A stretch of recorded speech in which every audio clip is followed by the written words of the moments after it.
Hakim menolak eksepsi atau nota keberatan yang diajukan istri Verdi Sambo, Putri Chandrawati. Dengan putusan setelah ini, maka kasus pembunuhan Brigadir Yosua dengan terdakwa Putri Chandrawati dilanjutkan. Dan menurut rencana, sidang akan kembali digelar pekan depan 1 November 2022. Eksepsi Putri Chandrawati ditolak, Majelis Hakim memerintahkan jaksa penuntut umum melanjutkan pembuktian perkara dengan memanggil keluarga Yosua sebagai saksi. Yang menarik dari kesaksian kemarin, kuasa hukum keluarga menyebut menyebut Putri diduga ikut menembak Yosua. Kita akan bahas bersama dengan pakar psikologi forensik Reza Indragiri Amril. Selamat petang Pak Reza. Assalamualaikum. Waalaikumsalam warahmatullahi wabarakatuh. Pak Reza, JPU diminta hadirkan 12 saksi di minggu depan, keluarga Yosua yang hadir bersama orang terdekatnya. Bagaimana Anda melihat drama di persidangan nanti? Keluarga bertemu dengan terdakwa. Saya acapkali memandang bahwa proses persidangan kita itu justru tidak memberikan ruang bagi terdakwa dan korban atau keluarga korban untuk berkomunikasi, untuk berinteraksi secara langsung. Keberadaan mereka seolah-olah sudah sepenuhnya diwakili atau tanda petik dirampas oleh jaksa penuntut umum dan penasihat hukum. Tapi bahwa persidangan nanti justru menghadirkan kedua belah pihak berhadap-hadapan secara langsung, justru ini merupakan kabar baik. Ini saya anggap sebagai sebuah pembaruan di mana justru bertentangan dengan tren selama ini. Kali ini justru kedua pihak yang paling berkepentingan langsung dalam proses hukum ini dihadapkan, bertemu, diharapkan juga berinteraksi satu sama lain. Ini satu perkembangan yang menurut saya sangat positif. Hingga lagi, terutama bagi keluarga mendiang Brigadir Yosua, betapapun nanti mereka datang dengan kesedihan, bahkan mungkin datang dengan kemurkaan, tapi sungguh-sungguh saya berharap mereka juga punya porsi ketenangan di dalam pikiran mereka. Agar segala macam keterangan yang mereka sampaikan, jawaban yang mereka berikan tetap konstruktif membantu proses hukum itu sendiri. Oke, Pak Reza, kalau kita lihat soal kesaksian dari keluarga korban, keluarga Yosua ini, kemarin di sidangnya Eliezer disampaikan oleh kuasa hukumnya, ada dugaan Putri Chandrawati ikut menembak Yosua. Pekan depan akan dihadirkan juga dengan saksi yang sama, keluarga Yosua dengan orang terdekatnya. Ini bagaimana Anda lihat nanti melihat kualitas saksi, apakah terungkapkah nanti peran dari Putri Chandrawati ketika harus berhadapan dengan keluarga korban? Pak Reza? Saksi tentu saja juga harus menunjukkan dirinya sebagai orang yang kredibel di mata majelis hakim. Kredibilitas saksi akan ditakar lewat dua hal paling tidak. Pertama, antara pernyataan yang satu dengan pertanyaan yang lain dari saksi yang sama. Sementara yang kedua, kredibilitas diukur berdasarkan pernyataan antara saksi yang satu dengan pernyataan yang disampaikan oleh saksi-saksi lainnya. Tentu saja, apabila ada kesesuaian antar kesaksian tersebut, ada kesesuaian antar saksi tersebut, maka hitung-hitungan di atas kertas, saksi yang bersangkutan akan dinilai oleh majelis hakim sebagai saksi yang kredibel. Nah, saksi ini kredibel, maka keterangan atau informasi yang dia sampaikan besar kemungkinan akan masuk dalam catatan bahkan pertimbangan hakim sebelum membuat putusan nantinya. Bahkan keterangan saksi ini dibenarkan juga oleh terdakwa Eliezer, walaupun pada akhirnya sempat diklarifikasi soal jumlah penembak oleh kuasa hukum dari Eliezer. Apakah ini artinya keterangan saksi nanti bisa menguatkan dari konstruksi yang dibangun selama ini termasuk oleh jaksa penuntut umum, Pak Riza? Saya memandang ada perbedaan yang sangat nyata antara hukum dan psikologi forensik dalam memposisikan keterangan saksi.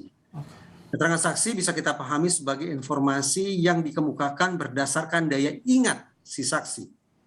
Dalam hukum, keterangan dari saksi merupakan alat bukti yang penting. Sementara psikologi forensik justru sebaliknya. Psikologi forensik sangat kritis dalam menakar validitas keterangan saksi. Kenapa? Karena segala hal yang disampaikan dengan mengandalkan daya ingat manusia, dari sudut pandang psikologi forensik dianggap sangat rapuh, rentan mengalami fragmentasi, dan juga rentan mengalami distorsi. Itu sebabnya psikologi forensik betapapun tetap menganggap keterangan saksi adalah barang yang penting, tapi justru tetap sangat patut diwaspadai keterangan saksi pula lah yang sangat potensial untuk menjadi faktor perusak proses persidangan, proses penegakan hukum, proses pengungkapan kebenaran. Kalau tadi ada keterangan dari terdakwa, apakah itu tidak menguatkan, Pak Reza? Bagaimana? Kalau tadi keterangan dari persetuju bukan membenarkan dari terdakwa itu tidak menguatkan juga atau bagaimana pandangan dari psikologi forensik?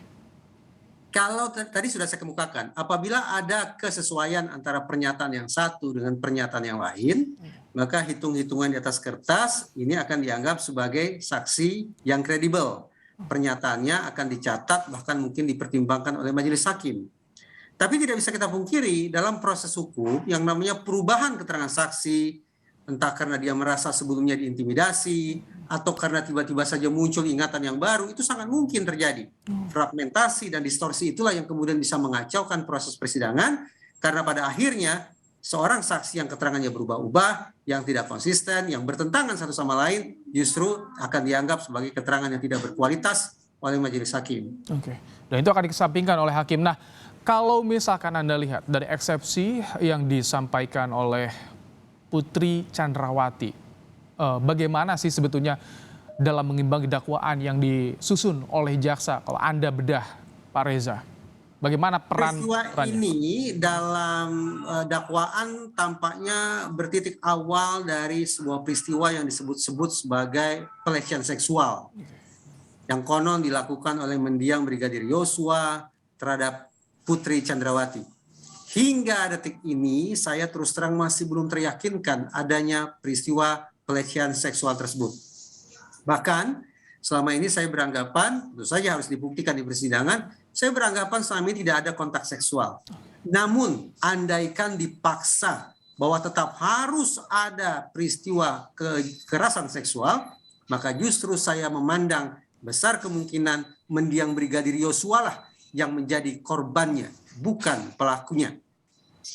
Baik, kemarin juga keterangan dari Eliezer bahwa ia tidak percaya soal adanya kekerasan seksual dari Yosua. Artinya nanti ketika di sidang pekan depan, apa sebetulnya yang harus digali oleh jaksa untuk membuktikan bahwa kekerasan seksual ini terbantahkan, tidak ada, Pak Reza?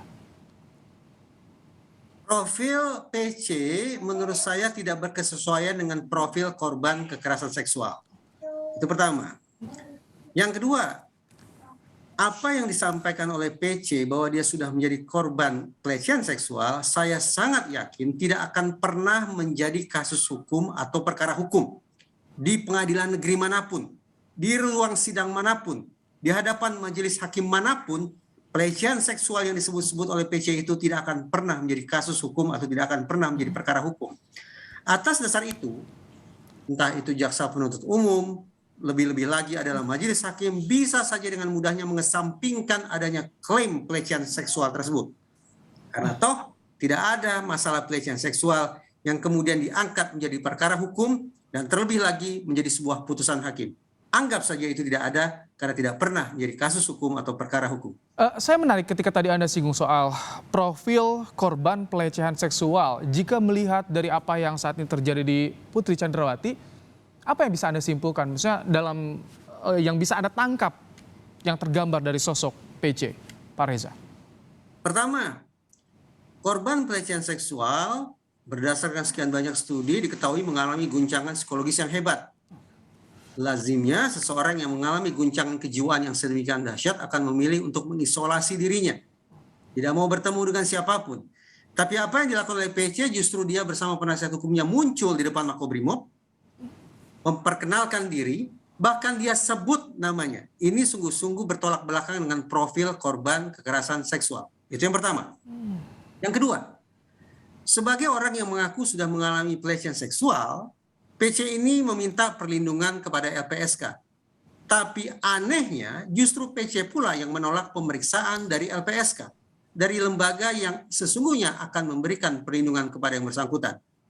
Paling tidak dua kejanggalan ini yang menjadi alasan mengapa saya hingga detik ini tetap belum teryakinkan bahwa sudah terjadi pelecehan seksual. Namun apabila dipaksakan tetap harus ada pelecehan seksual, maka menurut saya mendiang Brigadir Y bukanlah korbannya. Jadi kalau Anda koreksi, bukanlah pelakunya. Baik, jadi kalau Anda lihat apakah alibi yang disampaikan dari Putri Chandrawati ini untuk mengaburkan peran dari Putri Chandrawati di kasus pembunuhan Brigadir Yosua?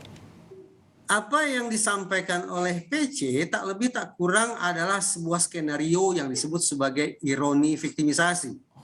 Ini sesungguhnya sebuah strategi yang sangat jamak dilakukan oleh orang-orang yang sedang bermasalah dengan hukum. Yaitu bagaimana seorang terdakwa misalnya berusaha menggeser dirinya dari posisi dari yang semula adalah pelaku, dia bergeser menjadi seolah-olah korban. Harapannya apa? Harapannya adalah mendapatkan simpati publik dan mendapatkan simpati dari majelis hakim. Kalau majelis hakim sudah berhasil direbut hatinya, maka tidak tertutup kemungkinan akan ada manfaat-manfaat hukum yang akan bisa dicapai oleh terdakwa. Oke. Jadi kalau Anda lihat dari psikologi forensik, pembuktian untuk kasus kekerasan seksual itu begitu penting di persidangan ini, Pak Reza? Atau hal yang bisa dilupakan karena ini pembunuhan berencana? Menurut saya tidak penting lagi. Sama sekali tidak penting. Karena tadi saya katakan, narasi tentang pelecehan seksual atau kekerasan seksual itu tidak akan pernah menjadi kasus hukum, tidak akan pernah menjadi perkara hukum. Jadi tidak ada urgensi untuk melakukan pembuktian terhadap sesuatu yang tidak ada tersebut. Tapi pengaruh untuk pemulihan nama dari Yosua bagaimana, Pak Reza? Itulah sebabnya sejak awal saya menyesalkan adanya narasi pelecehan seksual tersebut. Narasi ini sesungguhnya tidak hanya merugikan Brigadir Y mendiang, tapi juga merugikan PC sendiri. Kenapa? Dari sudut pandang mendiang Brigadir Yosua, dia akan terpatri, terstigma selama-lamanya sebagai orang yang konon sudah disebut-sebut melakukan tindakan tidak senonoh terhadap istri komandannya. Dan dia tidak punya sama sekali kesempatan untuk membela diri, untuk menyangkal akan tuduhan tersebut. Dan di minggu depanlah akan ada ruang bagi keluarga untuk membela diri dari tuduhan-tuduhan yang selama ini dilontarkan oleh Ferdy Sambo dan Putri Chandrawati, dari pihak Ferdy Sambo dan Putri Chandrawati. Terima kasih Reza Indragiri Amril, pakar psikologi forensik, telah memberikan pandangannya dalam program Kompas Petang sore hari ini. Sehat selalu Pak Reza. Terima kasih.